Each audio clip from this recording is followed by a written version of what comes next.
ಏನಾದರೂ ಟೈಮಿಂಗ್ ಕೊಟ್ಟಿದ್ದಾರಾ ನಿಮಗೆ ಸ್ಪೆಸಿಫಿಕ್ ಅಥವಾ ಯಾವ ಥರ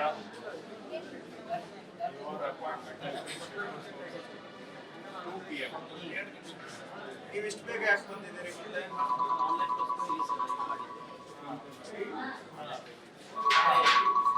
ಅಪಾಯಿಂಟ್ಮೆಂಟ್ ಆಗಿತ್ತು ಪೇಮೆಂಟ್ ಆದ್ಮೇಲೆ ಅಪಾಯಿಂಟ್ಮೆಂಟ್ 2 ಗಂಟೆ ಕೊಟ್ಟಿದ್ದಾರಲ್ಲ ಬೇಗ ಯಾಕೆ ಬಂದರು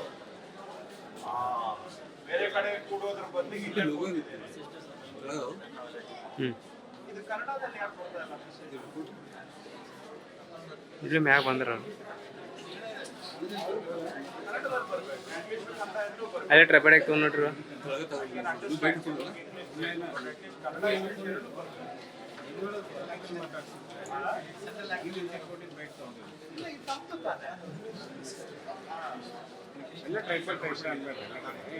ಟ್ರೈಪಾಡ್ ತಗೊಂಬ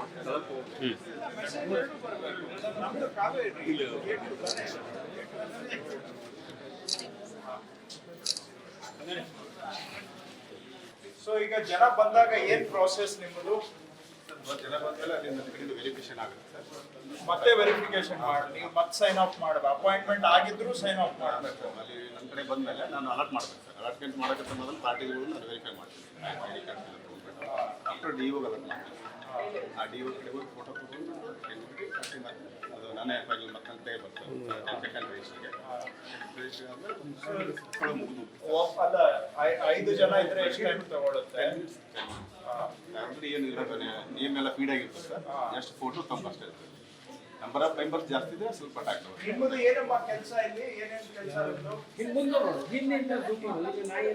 ತಂಬು ಕೊಡೋದು ಫೋಟೋ ತಗೊಳ್ಳೋದು ಸೊ ಒಬ್ಬ ವ್ಯಕ್ತಿಗೆ ಎಷ್ಟು ಟೈಮ್ ತಗೊಳ್ಳುತ್ತೆ ಒಬ್ಬ ವ್ಯಕ್ತಿಗೆ ಅಲ್ಲಿ ಅಲ್ಲ ನಿಮ್ಮದು ಮಾತ್ರ ಹೇಳಿ 1 ನಿಮಿಷ ಒಬ್ಬರಿಗೆ ಸೊ ಈಗ ಯಾವ್ದಾದ್ರು ಒಂದು ಡಾಕ್ಯುಮೆಂಟ್ಗೆ 2 ಪಕ್ಷದವರು ಸೇರಿ 20 ಜನ ಇದ್ರೆ ಆವಾಗ 20 ನಿಮಿಷ ತಗೊಳುತ್ತೆ ಅಷ್ಟೇ ಸೊ ಇವರ ಲೆವೆಲ್ ಅಲ್ಲಿ ಯಾವುದು ಏನು ಡಿಸ್ಕ್ರಿಷನ್ ವೆರಿಫಿಕೇಶನ್ ಏನು ಇಲ್ಲ ಅದು ನಿಮ್ ಲೆವೆಲ್ ಅಲ್ಲಿ FDA ಅವ್ರದೆಲ್ಲ ಏನ್ ಕೆಲಸ FDA ಸಮ್ಮರಿ ವೆರಿಫಿಕೇಶನ್ ಮಾಡ್ತೀವಿ ಯಾವಾಗ ಸಮ್ಮರಿ ಜನರೇಟ್ ಆದ್ಮೇಲೆ ಈಗ ಆದ್ಮೇಲೆ ಸಮ್ಮರಿ ಜನರೇಟ್ ಹೋಗುತ್ತೆ ಸರ್ FDA ಸಮ್ಮರಿ ಹೇಗೆ ಜನರೇಟ್ ಆಗುತ್ತೆ ಆಟೋಮೆಟಿಕ್ ಸಿಸ್ಟಮ್ ಅಲ್ಲೇ ಫೀಡ್ ಮಾಡುತ್ತೆ ಫೀಡ್ ಡಾಟಾ ಎಂಟ್ರಿ ಆಗುತ್ತೆ ಅಲ್ಲಿಂದ ನಾವು ಕೂಡ ತುಂಬ ಆದ್ಮೇಲೆ ಸಮ್ಮರಿ ಜನರೇಟ್ ಜನರೇಟ್ ಸಮ್ಮರಿ ಆದ್ಮೇಲೆ party sign plus DO sign ಮತ್ತು FDA ಈಗ ಬೆಳಿಗ್ಗೆ ಬಂದಾಗ ಏನ್ ವೆರಿಫಿಕೇಶನ್ಗೆ ಕೊಡ್ತಾರೆ ನಿಮಗೆ ಇಲ್ಲ ಇದ್ರಿಂದ ಅದು ಒಂದು ಟೈಮ್ ಅದು ಒಂದು 10 ಗಂಟೆಗೆ ಅಂದ್ರೆ 4 ಸ್ಟಾರ್ಟ್ ಕೊಡ್ಬೋದು ಇದು 10 ಗಂಟೆ ಇದೆ ನೆಕ್ಸ್ಟ್ ರೈಟ್ ಸ್ಟ್ರೈಟ್ ಆಗಿ 2 ಗಂಟೆಗೆ ಜಂಪ್ ಆಗ್ತಾ ಇದೆ ಯಾಕೆ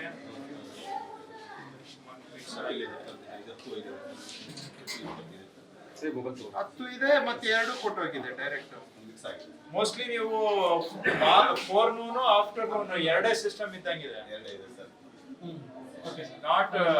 not that you can't choose it every quarter hour ಇಲ್ಲ because 10 o'clock ಗೆ 10 ಜನಕ್ಕೆ ಕೊಟ್ಟಿದ್ದಾರೆ 10 to 10:25 ಮಧ್ಯ 10 ಅಪಾಯಿಂಟ್ಮೆಂಟ್ ಇದೆ ಸೊ ದೇರ್ ಅಂಡರ್ಸ್ಟ್ಯಾಂಡಿಂಗ್ ಇಸ್ 10 ರಿಂದ 12 1 ಗಂಟೆವರೆಗೂ ಇವರೆಲ್ಲರೂ ಇರಬೇಕು ಸೊ ಟೈಮ್ ಇಲ್ಲ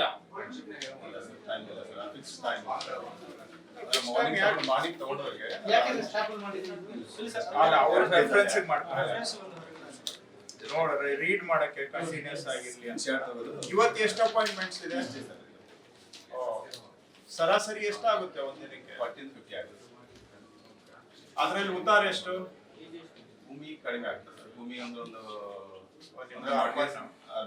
ಸಿಟಿ ಓಲ್ಡ್ ಹುಬ್ಳಿ ಬರ್ತದೆ ಆಮೇಲೆ ಬರ್ತದೆ ವಿಲೇಜ್ ಈಗ ಮಾರ್ಟ್ಗೇಜ್ ಕ್ರಿಯೇಟ್ ಮಾಡೋದ್ರಲ್ಲಿ ನಿಮ್ದೇನ್ ಪಾತ್ರ ಮಾರ್ಟ್ಗೇಜ್ ಅಲ್ಲಿ ಅಂದ್ರೆ ಅಪ್ಲಿಕೇಶನ್ ಹಾಕ್ತಾರೆ ಸರ್ ಬಂದಿದೆ ಸರ್ ಅವರು ಬಂದಮೇಲೆ ಅಲರ್ಟ್ ಮಾಡ್ತಾರೆ ವೆರಿಫಿಕೇಶನ್ ಮಾಡಿ same Bank will enter on the foods thing, sir. That will come to service. Direct payment ಅದನ್ನ ಆನ್ಲೈನ್ ಅಲ್ಲಿ ಇವ್ರಿಗೆ ಬಂದು ಇವರು ಆನ್ಲೈನ್ ಅಲ್ಲಿ ಅಪ್ರೂವ್ ಮಾಡಿದ್ಮೇಲೆ ಅಲ್ಲೇ ನೀವು ರಿಜಿಸ್ಟರ್ ಮಾಡ್ಕೊಳ್ಳಿ ಉತ್ತರ ಅಲ್ಲೇ ಕ್ರಿಯೇಟ್ ಮಾಡೋ ತರ ಮಾಡ್ಬೋದಲ್ಲ ಇಲ್ಲಿಗೆ ಯಾಕೆ ಬರ್ಬೇಕು ಇಲ್ಲಿ ಬ್ಯಾಂಕ್ ಬ್ಯಾಂಕಲ್ಲಿ ಅಂದ್ರೆ ಮತ್ತೆ ಭೂಮಿಗೆ ಮಾತಾಡ್ಲೇಬೇಕಲ್ಲ ಸರ್. ಅದ್ ಮಾಡ್ಲಿ, ಫ್ರೂಟ್ಸ್ ಗೆ ಬರ್ಲಿ, ಭೂಮಿಗೆ ಮಾತಾಡ್ಲಿ, then it should go back to bank and finish their own. But ಇವಾಗ ಇಲ್ಲಿಂದ ನಮ್ಗೆ ಬರ್ತಾ ಇದೆ ಸರ್. ಅಲ್ಲಿಂದ it should go back to the bank, because the bank ಈಗ ಅವ್ರಿಗೆ ವಾಪಸ್ ಹೋಗಿ ಅಂತ ಹೇಳ್ತಾ ಇದ್ದೀನಿ, whatever feedback. Okay, after updation in the Bhoomi sir.